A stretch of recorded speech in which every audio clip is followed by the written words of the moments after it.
व मोहोळकर यांचे आगमन होते. विनायक बुवा मोहोळकर यांचा पागोटे स्वरूपात आहेर कुर्डे महाराज यांच्या हस्ते श्रींना अर्पण केला जातो. त्यानंतर श्री कुर्डे घराण्याचे उपरणे घातले जाते. संचारपूर्वी श्री खर्गे महाराज हे लिंग पूजा करतात व तदनंतर शेटे व गावढे महाराजांना त्यांच्या घरातून मंदिरात दर्शनासाठी घेऊन येतात. देवाला नैवेद्य म्हणून खारीक दाखवली जाते. यानंतर श्री नागनाथ महाराजांच्या मूर्तीला चाफ्याचा हार घातला जातो.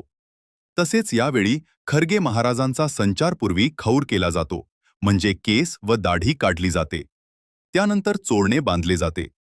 वाले व गावढे महाराजांना मूर्तीसमोर संचारासाठी बसवतात. यानंतर भस्म, बुक्का लावले जाते व साखर दिली जाते. भस्म व बुक्का लावण्याचा मान कुर्डे महाराज यांचा आहे. छत्री आगमनावेळी हे भस्म त्यांच्या घरी बारीक केले जाते. नंतर मशाल येते आणि पुढील विधी मंदिरात पार पडतात.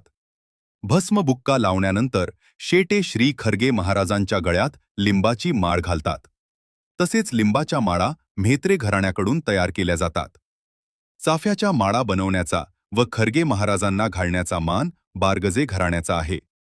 संचारावेळी चाफ्याच्या माळा व टोप बारगजे, खर्गे महाराज व कुर्डे महाराज, पुजारी शिवम खर्गे, शेटे यांना चाफ्याच्या माळ घालतात.